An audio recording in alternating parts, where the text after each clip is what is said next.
8 years ago, my mother tried to force me to take the fall for a crime my sister committed. When I refused, she screamed that she should have aborted me. So I walked away and never looked back. Today, out of nowhere, she called me in tears, begging for a chance to talk. When my sister reached the age of 18, at which point she was undeniably my mother's favorite offspring. My father, fortunately, possessed a sensible outlook and consistently challenged my sister's inappropriate behavior. But my mother's constant intervention invariably allowed my sister to avoid serious consequences. This is precisely what transpired. My parents made arrangements for a vacation, planning to ski in Aspen, and entrusted my sister with the responsibility of looking after their home. They explicitly forbade parties, a directive she promptly disregarded. Merely a day after their departure, my sister began distributing invitations for a gathering, promising complimentary alcoholic beverages. I hadn't yet seen her online announcement, but my sister telephoned me, requesting that I procure alcoholic drinks for her event, as I was over 21 and legally permitted to purchase them. She also expected me to cover the cost, offering an invitation to the party and the introduction to an approachable woman as repayment. I informed her that I would not violate the law to appease her. I stated that she should never have advertised alcohol for her party. She shrieked at me over the phone, claiming I was ruining her existence and that she could no longer retract the invitations, now widely circulated on her social media. I viewed her post and reacted with dismay. I told her that her actions were incredibly foolish, and since she and her companions were all underage, it was unlawful. She attempted to argue it would only be illegal if I reported them. I asserted I would not inform authorities, but also would not acquire her beverages. She continued to yell, so I ended the call. That very evening, my sister proceeded with the party, and someone alerted the authorities regarding underage drinking. Law enforcement arrived around midnight, commencing ID checks. Everyone dispersed, but they apprehended my sister red-handed with a bottle. It emerged that she had actually accessed my father's liquor cabinet and intended to implicate me for her transgression. The police arrived and apprehended me at my residence the day following the gathering. They appeared already convinced of my culpability, yet I willingly cooperated at the station. I recounted the entire sequence of events and persuaded them to examine my sister's social media post. Fortunately, a few officers listened, but I still had to spend the night in a holding cell while my parents were contacted. My mother and father returned home immediately and secured our release. However, my mother attempted to convince my father to leave me incarcerated, as my sister had also relayed her fabrications to them. My father took the time to speak with me and review my sister's social media, leading him to believe my account. This ignited a dispute between him and my mother upon their return. My father discovered my sister's unauthorized entry into his liquor cabinet and communicated with the police on my behalf. My mother, conversely, still desired for the blame to rest upon me, asserting that the charges were jeopardizing her baby's prospects. Nevertheless, my innocence was confirmed by surveillance footage, which depicted my vehicle and me leaving work and arriving home, never moving from the apartment parking area. My sister's narrative, claiming I had driven out to obtain the alcohol, disintegrated. I was not observed at any liquor establishment, my bank records showed no alcohol purchases, and my vehicle was never at my parents' residence. Confronted with these undeniable facts, my sister altered her account, stating, "I provided her with alcohol at my apartment, but her car never appeared there either." My sister finally had no choice but to abandon her deceptions.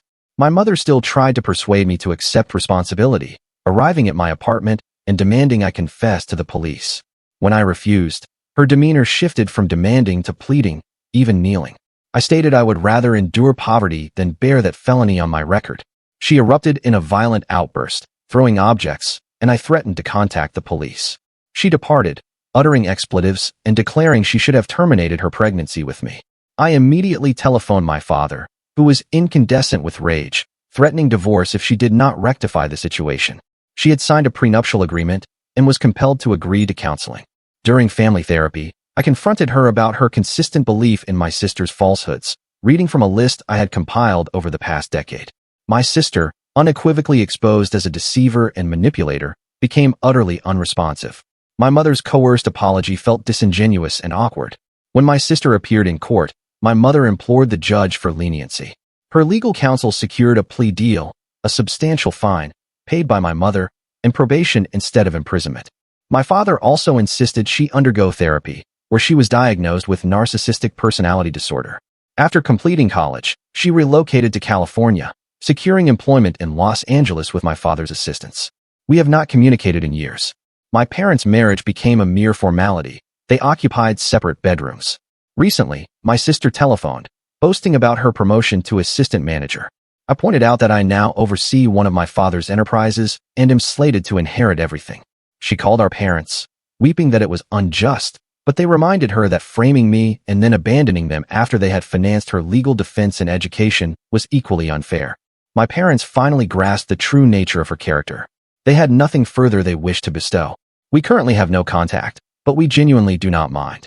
My mother telephoned me and offered a long-awaited, more heartfelt apology for the events of so long ago, particularly for that day she attempted to make me shoulder the blame for my sister. Years without my sister in her life, coupled with a recent incident, had made her realize more profoundly than ever that she had been an inadequate mother to both of us.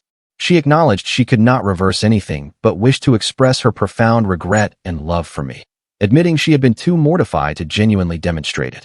She is now finally exploring therapy and is even making an effort to spend more time with my father, reminiscent of earlier times. I gazed at my phone after concluding the call with my mother, sensing an internal shift. For years, I had yearned for this moment, this acknowledgement, but now that it had arrived, I was unsure how to process it. My apartment suddenly felt excessively quiet, too confined. I retrieved my keys and departed, needing movement to facilitate thought. The drive to my father's office building consumed 20 minutes amidst urban traffic. I parked in my designated space, the one bearing my name, directly beside my father's. The security guard acknowledged me with a nod as I traversed the lobby. Everyone here now recognized me, not as the framed child of the owner, but as the manager who had revitalized 3 struggling branches in 2 years. My father's secretary waved me through without announcing me. I knocked nonetheless and found him hunched over spreadsheets, his spectacles slipping down his nose. He looked up and offered a smile that did not reach his eyes. The strain of maintaining a fractured marriage was evident in every new line on his face. "We need to discuss Mother," I stated, closing the door behind me. He set down his pen and leaned back. "She contacted you as well?" I nodded and occupied a chair opposite his desk. "She apologized, truly apologized this time, and mentioned she's commencing therapy." My father massaged his temples. "She conveyed the same to me this morning, even proposing we attempt couples counseling again." I could not conceal my astonishment. After all these years of occupying separate bedrooms, they were contemplating reconciliation. The irony was not lost on me. My sister's most recent manipulation had, in an unexpected way, propelled my mother toward the introspection she had evaded for decades. "What are your intentions?" I inquired. My father rose and approached a window overlooking the metropolis. "Your mother and I once shared something meaningful." He did not need to elaborate. It was before my sister discovered she could pit them against each other, before my mother chose favorites, before that fateful night altered everything. "I believe I owe it to both of us to make an effort," he continued. "But I need assurance she is earnest this time, not merely reacting to your sister's latest theatrics." I comprehended his reservations. My mother's prior attempts at change had always been transient, enduring just long enough for the crisis to subside. My phone vibrated, a text message from an unfamiliar number with a California area code. I nearly disregarded it, but something prompted me to look. It was a photograph of my sister at what appeared to be a company event, her arm around a man who seemed to be her superior. The message read, "You should be aware of your sister's true activities. She's advancing her career through inappropriate means and boasting about it. Some of us who genuinely earn our positions are weary of it." I presented the message to my father. His expression darkened. "She never learns, does she?" I returned my phone to my pocket, opting not to engage. My sister's choices were no longer my concern, but I pondered what would occur when her precarious situation inevitably crumbled. Would she return, expecting us to resolve her predicament once more? The subsequent weeks unfolded in a blur of normalcy. I concentrated on my work, expanding our client base and implementing new protocols. My mother began therapy twice weekly and even persuaded my father to join her for some sessions. They resumed dining together, initially awkward, but gradually becoming more natural. Then the calls commenced. First, it was unidentified numbers, hanging up when I answered, then heavy breathing, and finally, a distorted voice. "Stop ignoring your sister. She requires assistance."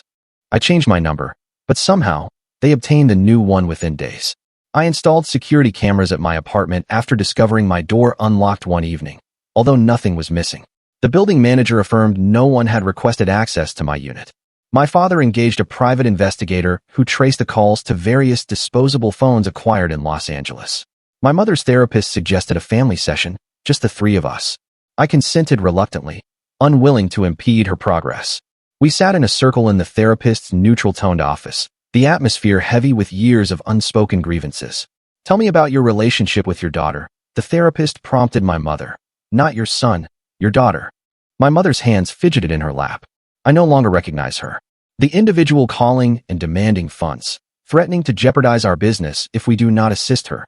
That is not my child. "But she is," I interjected. "She is precisely the person you nurtured her to be.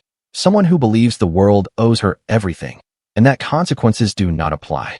The therapist raised a hand. "Let us delve into that. How do you believe your parenting contributed to her current conduct?" My mother then truly broke down, not with the manipulative tears I had witnessed previously, but with raw, agonizing sobs. She spoke of her own upbringing, her mother who had favored her brother, how she had vowed her daughter would never feel inferior. Yet, in attempting to avert that pain, she had inadvertently fostered a destructive personality. My father reached over and clasped her hand. It was the first time I had observed them touch in years. "We cannot alter the past," he stated, "but we can cease enabling her now." The therapist nodded. "Boundaries are not punitive. They are an expression of affection." That night, my sister telephoned from a different number. I almost did not answer, but something compelled me to pick up. She was crying, but it sounded distinct from her usual manipulation. "They are going to dismiss me," she stated. Someone forwarded HR screenshots of me boasting about an intimate relationship with my superior. It is untrue, but he is married, and they perceive me as a threat. I remained silent, allowing her to speak. "I require funds for legal representation, just a loan. I vow I will repay you." The former version of myself might have felt remorse, might have considered assisting, but I reflected on my mother in therapy, my father striving to mend his marriage, the tranquility we had finally attained. "I cannot assist you," I stated. "You must manage this yourself." She erupted, screaming about familial loyalty and how I had ruined her existence. I ended the call and blocked the number. An hour later, my father telephoned. She had attempted to contact him as well, then my mother. We had all declined. The following morning, I arrived at work to find law enforcement vehicles in the parking area. My stomach clenched, fearing my sister had escalated to something severe, but they were not there for me. Someone had defaced the building overnight, spray painting accusations about my family on the walls. The security footage depicted a figure in a hooded garment, but their face was obscured. We filed a report, but I knew it was her. The desperate actions of an individual who had never encountered genuine repercussions, finally reaching rock bottom. My father wished to press charges if they could establish her culpability, but my mother implored him not to. "One daughter with a criminal record was sufficient," she stated. Instead, we enhanced security and installed superior cameras. I varied my routes to and from work and home. It felt like preparing for conflict with someone who had once been family. The investigator maintained surveillance on her movements, reporting that she had been discharged from her job and was temporarily residing with various acquaintances. 3 months elapsed without incident. My mother and father renewed their vows in a modest ceremony, with only myself and a few close friends observing them exchange rings once more. I felt a glimmer of hope for the first time in years. Perhaps fractured things could be mended if individuals were willing to undertake the effort. Then she appeared. I was departing the gymnasium when I observed her awaiting by my vehicle. She appeared dreadful, emaciated and gaunt, designer attire replaced with secondhand garments. A part of me wished to flee, but I compelled myself to walk steadily toward her. "Please," she uttered, "I just need to converse." I kept my hand on my phone, prepared to summon assistance. "You have 5 minutes." She launched into a narrative about being blacklisted in Los Angeles, how everyone had turned against her, how it was unjust, the same familiar refrain with new variations. "I need to return home," she concluded, "just until I regain stability. I will apologize to mother and father, attend therapy, whatever you desire." I scrutinized her countenance, searching for sincerity. All I perceived was calculation. "You severed every connection," I stated. "You implicated me in a crime. You attempted to dismantle our family. You abandoned everyone who cared for you. And now you wish to return because you have nowhere else to go." She then attempted tears, but they no longer affected me. "The response is no. Do not contact any of us again. If you do, we will obtain a restraining order." I entered my vehicle and drove away, observing in the mirror as she stood in the parking area, fists clenched. That evening, I informed my parents about the encounter. My mother wept, but she supported the decision. My father had already initiated the paperwork for a protective order. It felt like concluding a chapter that should have ended years ago. Months transitioned into a year. The harassment ceased, Although we learned through informal channels that she had relocated to Texas, then Florida, severing ties wherever she went. My mother and father's relationship continued to mend. They sold the large house filled with unpleasant memories and acquired a smaller one near the coast. I encountered someone, a woman who comprehended complex family dynamics and did not judge me for mine. We proceeded cautiously, but it felt appropriate for the first time. I was constructing something entirely distinct from my sister's influence. One day, my father summoned me to his office. He had decided to retire early, desiring to travel with my mother while they were still in good health. The business would become mine sooner than anticipated. We spent hours reviewing transition strategies, and I felt the weight of responsibility settling upon my shoulders, but it was a positive burden, earned through years of diligent effort and integrity. The legal counsel contacted us one final time. My sister had been apprehended for fraud in Miami, attempting to swindle elderly individuals out of their savings. She had listed us as emergency contacts. We declined to become involved. She had made her choices, and we had made ours. At my mother and father's farewell gathering before their inaugural major journey, my mother drew me aside. "Thank you," she stated, "for not abandoning us, for revealing to me what I had become, for being the son I did not merit but somehow received nonetheless." I embraced her tightly, feeling the last vestiges of my resentment dissipate. As I observed my parents depart in their recreational vehicle, prepared for their adventure, I reflected on how differently events could have unfolded if my sister had not hosted that party, if she had not attempted to frame me, if my mother had enabled her one more time. But she had, and here we were, our family smaller but more resilient. Sometimes, the most beneficial action you can take for someone is to allow them to confront the repercussions of their deeds, and occasionally, those repercussions safeguard everyone else. I returned to my life, my occupation, my relationship. The business flourished under my stewardship. My mother and father dispatched postcards from every location, appearing happier than they had in decades, and my sister became what she had always represented to me, a cautionary narrative about the outcome when affection transforms into enablement and consequences arrive too late. The favored child who forfeited her brilliance, while the scapegoat inherited everything, not through manipulation or deceit, but through perseverance, uprightness, and the difficult decision to cease being anyone's victim. Our family was finally liberated, and it had necessitated the loss of one member to preserve the rest. But that is the nature of detrimental individuals. Sometimes, the sole path to healing is to completely excise them, regardless of the pain. And in the end, we were all better for it. I genuinely believe that was the conclusion of the matter. 6 months into managing my father's business full-time, with my parents sending weekly updates from their travels, life had settled into a comfortable rhythm. My girlfriend, Sarah, and I had moved in together, and my work was flourishing under my direction. Then the first package arrived at the office. No return address, just my name inscribed across brown paper. Inside was a photograph of me leaving the gym, taken from across the street. On the reverse, my sister's handwriting. "You cannot conceal yourself indefinitely." I discarded it, but more packages followed. Photographs of Sarah at her workplace, of my parents' recreational vehicle at a campground, of my father's business locations, each accompanied by increasingly menacing messages. I arranged for Sarah's security and cautioned my parents, but they were thousands of miles away. The police stated that without direct threats of violence, there was little they could do. Then employees began resigning. 3 managers at different locations, all within the same week. When I telephoned to inquire why, they were vague, mentioning superior prospects, but something felt amiss. I investigated further and discovered they had all received calls warning them that the business was on the verge of collapse, that I was involved in illicit activities, and that they should depart while they still could. My sister had devised a new method of attack. She could not harm me directly, so she was targeting everything I had built. I spent sleepless nights attempting to counteract her sabotage, reassuring employees, and reinforcing security protocols. Sarah also began receiving calls at work, anonymous tips alleging I was unfaithful, that I possessed a criminal record, that she should leave me.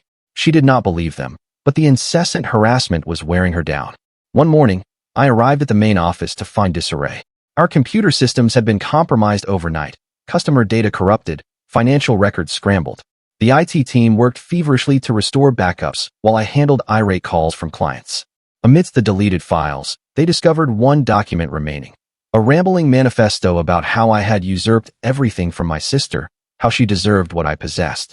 The cyber attack cost us 2 significant contracts and nearly $100,000 in recovery expenses. My father telephoned from somewhere in Montana, concerned about the enterprise he had spent decades establishing. I assured him I had it under control, but doubt crept into my voice. Perhaps I was not prepared for this responsibility. Perhaps my sister would ultimately prevail. That is when matters escalated beyond mere harassment. Sarah's car tires were slashed in our apartment parking area. Security footage revealed a figure in dark attire, face obscured, but the physique was consistent.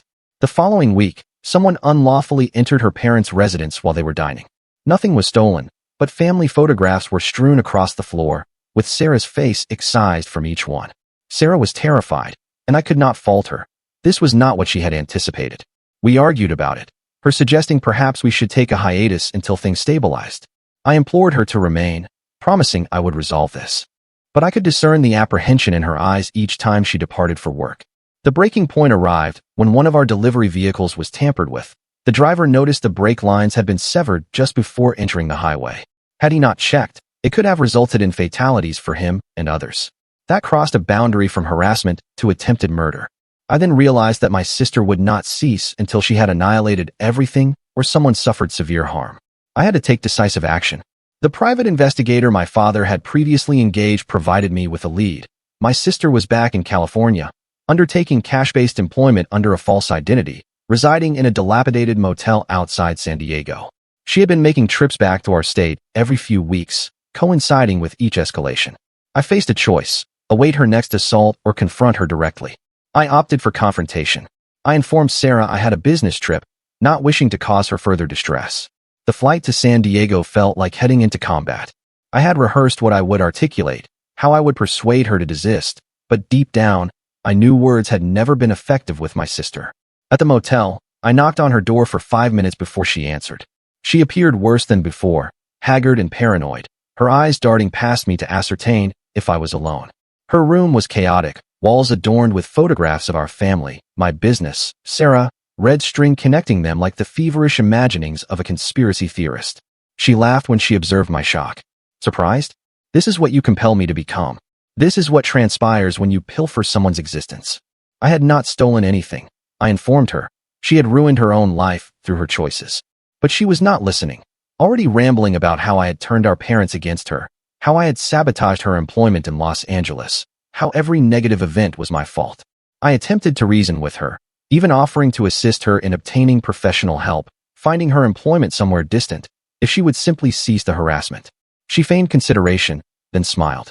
You know what? You are correct. I should stop. I should move forward. Allow me to pack my belongings, and we can depart. I was foolish enough to believe her.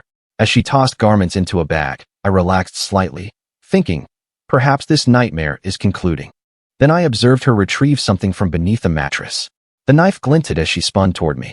I barely managed to raise my arm in time, the blade slicing through my jacket and into my forearm. We struggled, overturning furniture, her screaming that I had ruined everything. I managed to push her away and bolt for the door, blood streaming down my arm. She pursued me into the parking area, still brandishing the knife, shouting threats. Other motel guests summoned the police, and within minutes, sirens filled the air. She attempted to flee but did not get far. I sat on the curb, pressing my jacket against the wound, watching officers place her in restraints. Even then, she was yelling that I had orchestrated it, that I had assaulted her, that everyone would discern the truth. At the hospital, receiving stitches, I telephoned my father. He and my mother immediately commenced the drive back, curtailing their trip. Sarah flew out that night, weeping upon seeing my bandaged arm. The police took my statement, and with multiple witnesses and my defensive injuries, the truth was evident. My sister was charged with assault with a deadly weapon and stalking across state lines. This time, there was no family attorney, no mother pleading for leniency. She had alienated those resources. The public defender secured her a plea bargain, 3 years in prison with mandatory psychiatric treatment.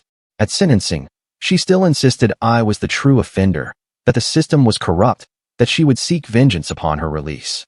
The judge added an additional year for the threats. With my sister finally incarcerated, life gradually returned to normal. The business recuperated, employees felt secure once more, and Sarah and I processed the trauma together. My mother and father resumed their travels after remaining for the trial, though they were more subdued now. The reality of what their daughter had become weighed heavily upon them. I had believed prison might transform her, that forced therapy might penetrate her delusions, but her correspondence from within exhibited no growth, merely more blame and pledges of retribution. I ceased reading them, having them forwarded directly to our legal counsel as evidence for the restraining order we would require upon her release. 2 years into her sentence, I received a call from the correctional facility. There had been an incident. My sister had attacked another inmate whom she claimed was spying on her for me. She had fashioned a weapon from a toothbrush, nearly causing the woman's demise. More charges, more time added. Any prospect of her early release vanished. My mother broke down when she heard, finally accepting that her daughter was beyond redemption. The favored child she had shielded and indulged had become a violent criminal, while the son she had once declared should have been aborted was the only family she had left. The irony was bitter for everyone. Sarah and I exchanged vows in a modest ceremony, my parents present, but the groom's sister's side conspicuously vacant. We did not dispatch an invitation to the prison. As I observed Sarah proceed down the aisle, I contemplated how different this day could have been with a typical family, a sister who genuinely rejoiced in my accomplishments instead of being consumed by envy. But you cannot select your relatives, only how you respond to them. The business continued its expansion. I inaugurated 2 new locations, employed exceptional managers, and even initiated a program to assist former inmates in finding employment. My way of believing individuals could change, even if my sister could not. My father was proud, my mother was supportive, and Sarah was expecting our first child. Life was good, but always with that lingering shadow, because I knew she would eventually be released.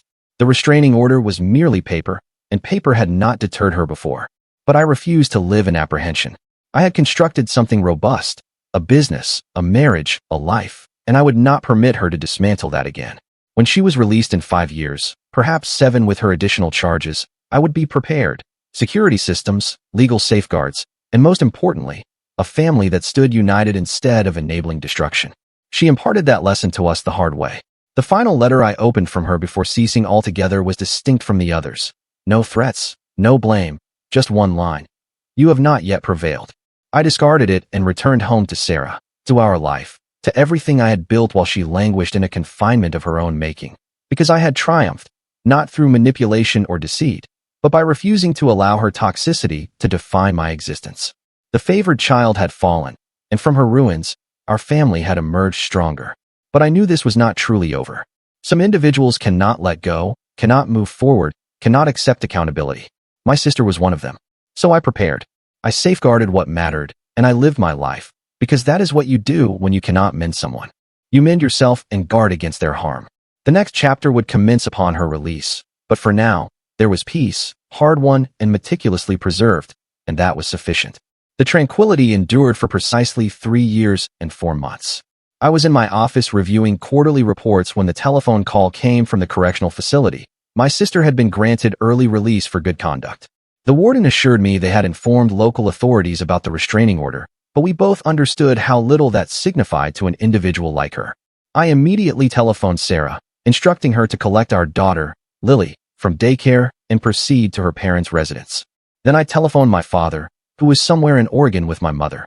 They needed to be aware of her release. Within a week, peculiar occurrences resumed. Our mailbox was inundated with job applications from my sister, all listing me as a reference.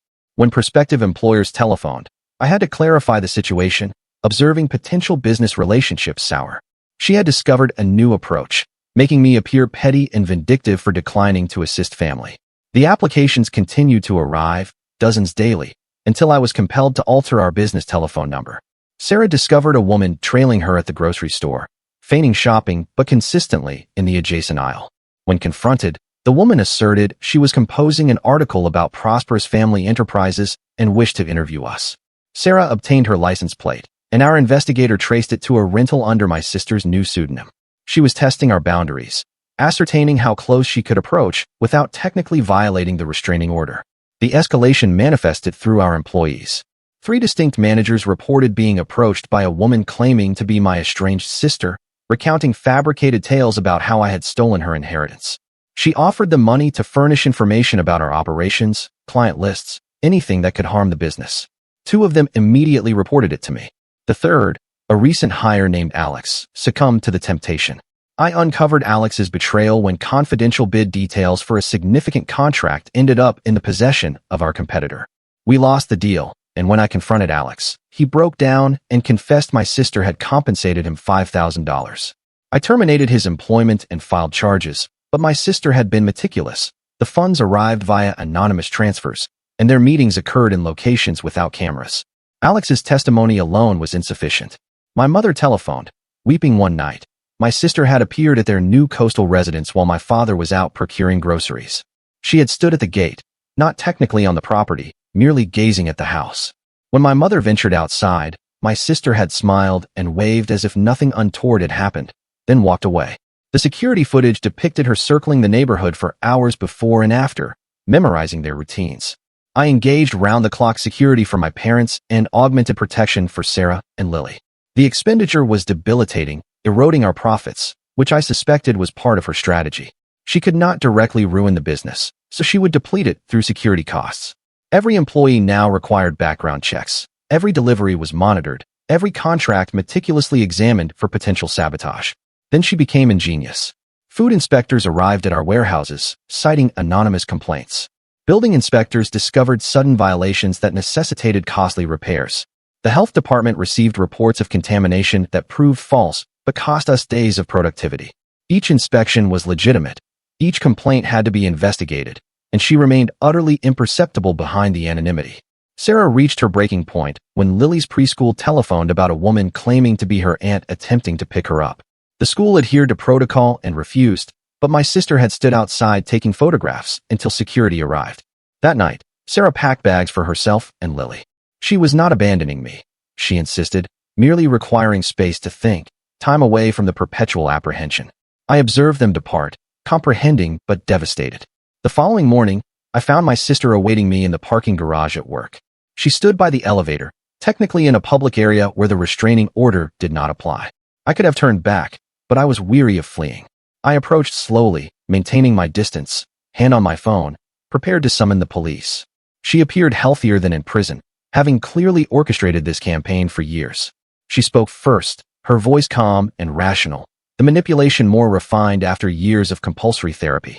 She claimed she did not wish to harm anyone, merely desired what was equitable, half of the business, as she was also family.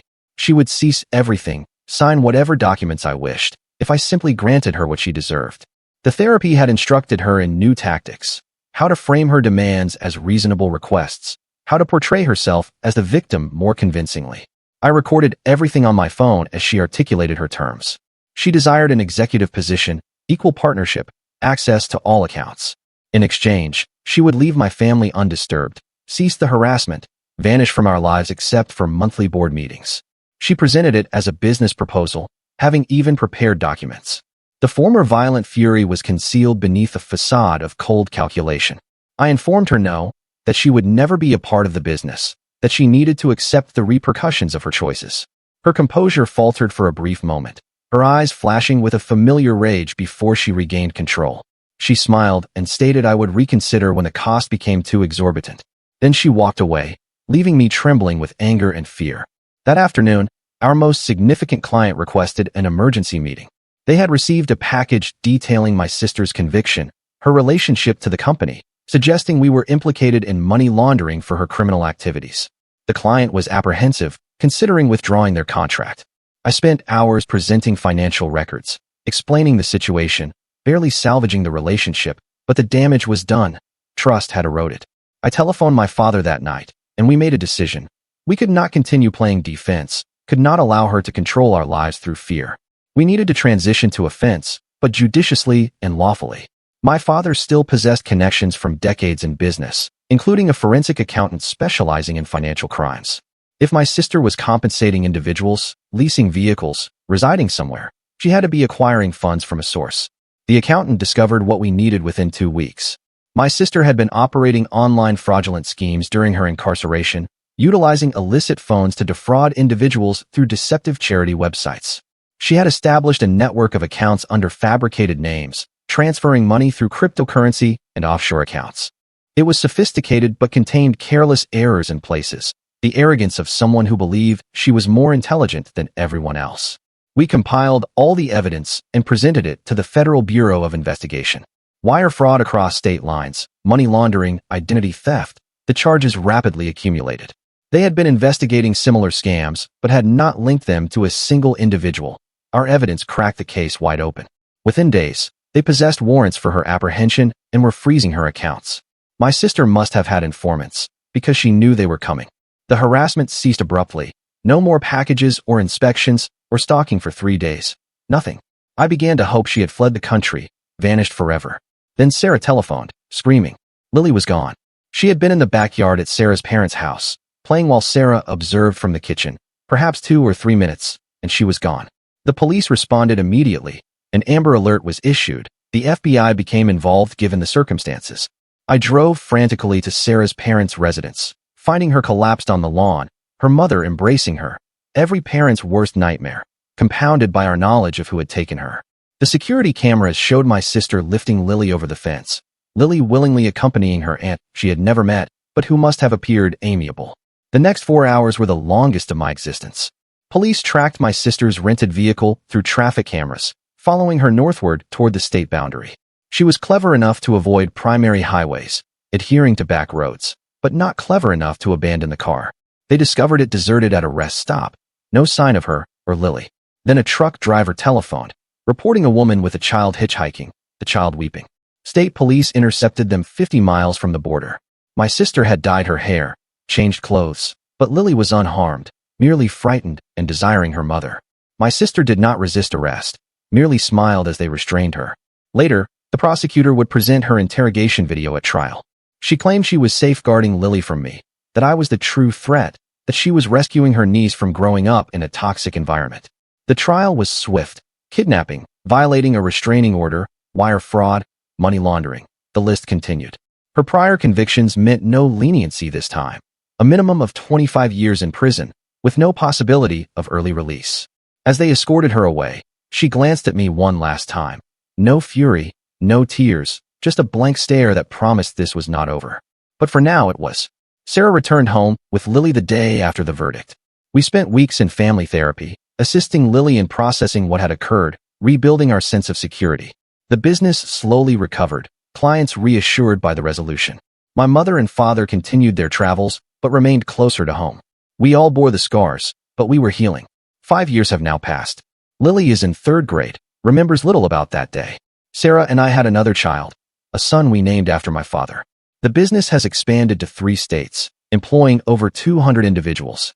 We still maintain security measures, still remain vigilant, but the fear has receded to background noise.